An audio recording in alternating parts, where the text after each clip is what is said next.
अतिशय एक मोठी बातमी आहे पूजा खेडकर हिच्या संदर्भातली। कारण पूजा खेडकरांवरती एफआयआर दाखल करण्याचा निर्णय यूपीएससीने घेतलेला आहे। एक महत्त्वाची बातमी बघतोय, पूजा खेडकरांवरती एफआयआर दाखल करण्याचा मोठा निर्णय यूपीएससीने घेतलाय। केडर का रद्द करू नये अशी कारणे दाखवा नोटीसही पाठवली जाते। खेडकरांना सर्व परीक्षांमध्ये बाद करण्याची कारणे दाखवा नोटीस धाडण्यात आलेली आहे। आणि याविषयी बोलूयात, मंदार गोंजारी आमचे प्रतिनिधी आपल्या सोबत आहेत। मंदार, एक मोठी अपडेट येते कारण यूपीएससीने निर्णय घेतलेला आहे, पूजा खेडकरांवरती एफआयआर दाखल होतोय। पूजा खेडकर यांनी यूपीएससीची परीक्षा देण्यासाठी जी काही प्रमाणपत्र सादर केलेली आहेत ती प्रमाणपत्र चुकीची आहेत किंवा बोगस आहेत हे एव्हाना सिद्ध झालंय। आणि त्यानंतर हा निर्णय घेण्यात आलेला आहे यूपीएससी कडून। कारण या पूजा खेडकर या 2018 पर्यंत एक सामान्य विद्यार्थिनी म्हणून परीक्षा देत होत्या, मात्र त्यानंतर त्यांनी स्वतःचं नाव बदललं। त्यानंतर एक वेगळी ओळख त्यांनी निर्माण केली आणि त्या आधारे त्यांनी त्या दिव्यांग असल्याची प्रमाणपत्र एकाहून अनेक ठिकाणावरून मिळवली। अहमदनगरच्या सरकारी जिल्हा रुग्णालयातून मिळवली, पिंपरी चिंचवडच्या वायसीएम मधून मिळवली, पुण्यातील औंध हॉस्पिटलमधून मिळवण्याचा प्रयत्न केला। आणि ही मिळवताना त्यांनी मोठ्या प्रमाणात माहिती दडवली। त्याचबरोबर जेव्हा डीओपीटीने त्यांची वैद्यकीय चाचणी करण्याचा प्रयत्न केला तेव्हा त्या वैद्यकीय चाचणीला हजर राहिल्या नाहीत। यासह अनेक गंभीर प्रकार डीओपीटीच्या लक्षात आले आणि त्यानंतर यूपीएससीने हे पाऊल उचललेलं आहे। आणि हे फक्त त्यांचं आयएस पद रद्द करणं नाही, तर हे आयएस पद मिळवण्यासाठी त्यांनी जी कृत्य केलेली आहेत ती अतिशय गंभीर आहेत किंवा गुन्ह्याच्या स्वरूपाची आहेत, हे लक्षात घेऊन त्यांच्यावरती गुन्हा दाखल करायचं ठरवलेलं आहे। मात्र प्रश्न हा आहे की फक्त या पूजा खेडकर यांच्यावरतीच कारवाई होणार का, की त्यांना वरपासून खालपर्यंत ज्यांनी वेळोवेळी पाठिंबा दिला तिथपर्यंत देखील चौकशी पोहोचणार, त्यांच्यावरती देखील कारवाई होणार। कारण आपण सगळे जाणतो की या पूजा खेडकर यांची रँक 821 होती आणि या रँकला महाराष्ट्रासारख्या राज्यामध्ये त्यांना केडर मिळणं हे जवळपास अशक्य आहे। मात्र तरी देखील ते केडर मिळालं। ते कोणाच्या प्रभावातून मिळालं? त्यानंतर केडर मिळाल्यानंतर त्यांचं होमटाऊन, त्यांचं स्वतःच गाव असलेलं पुणे त्यांना कोणाच्या प्रभावातून मिळालं? आणि मुळामध्ये त्यांच्याकडे दिव्यांग प्रमाणपत्र हव्या त्या स्वरूपामध्ये नसताना त्यांना आयएस कोणाच्या प्रभावातून मिळाली? या सगळ्या गोष्टींची चौकशी होणार का? हे सगळे प्रश्न आहेत। या सगळ्यांची उत्तर देखील यंत्रणेला द्यायची आहेत, यूपीएससीला द्यायची आहेत। यामिनी, अगदी मंदार, तुम्ही असेच सोबत राहा। माजी सनदी अधिकारी अविनाश सर आपल्या सोबत जोडले गेलेले आहेत, अविनाश धर्माधिकारी सर।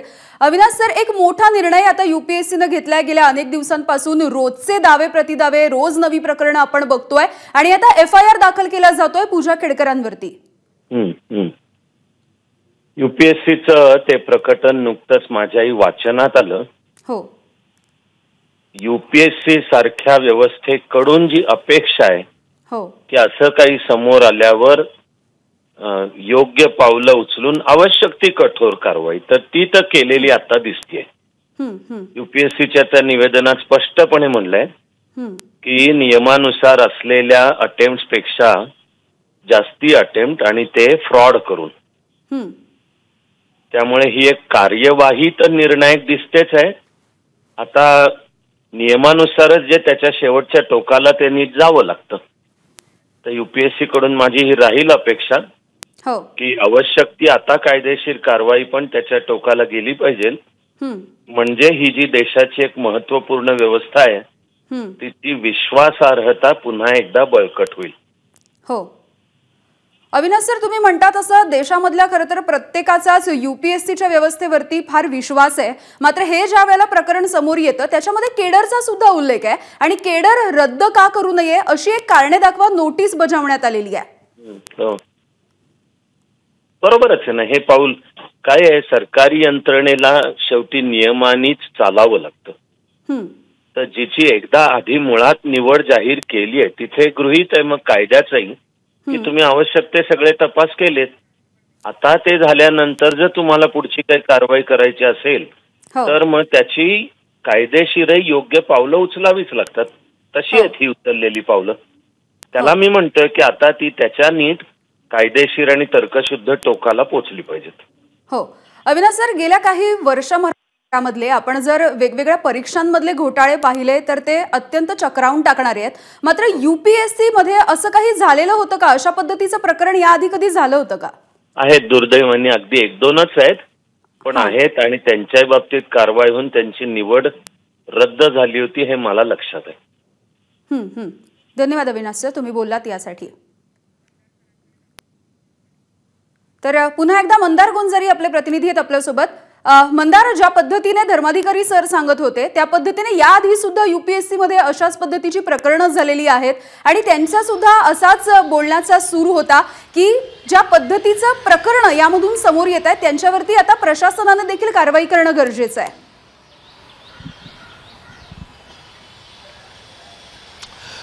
यामिनी, UPSCनी ही कारवाई करताना जे म्हटलेलं आहे ते अतिशय गंभीर आहे.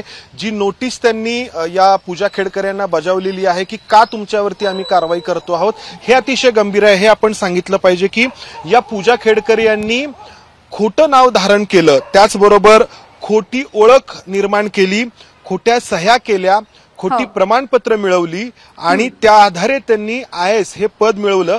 हे या UPSCने जे काही पत्र जाहीर केलेलं आहे त्यामध्ये म्हटलेलं आहे आणि त्यामुळे तुमच्यावरती कायदेशीर कारवाई, एक गुन्हेगारी स्वरूपाची कट तुम्ही रचला किंवा गुन्हेगारी स्वरूपाचं कृत्य तुम्ही केलं असा या UPSCच्या या सगळ्या म्हणण्याचा अर्थ आहे आणि त्यामुळे तुमच्यावरती कारवाई आम्ही करतो आहोत असं UPSCने म्हटलेलं आहे. आणि त्यामुळं मी सुरुवातीला जसं म्हटलं की या कृत्यामध्ये पूजा खेडकर यांच्या जे सहभागी होते वरपासून खालपर्यंत त्यांच्यावरती कारवाई होणार का? UPSCचा हा मोठा निर्णय तर आपण बघतोय. यापुढे आता काय काय पद्धतीची पावलं उचलली जातात हे बघणं महत्त्वाचं असेल. धन्यवाद या माहितीसाठी.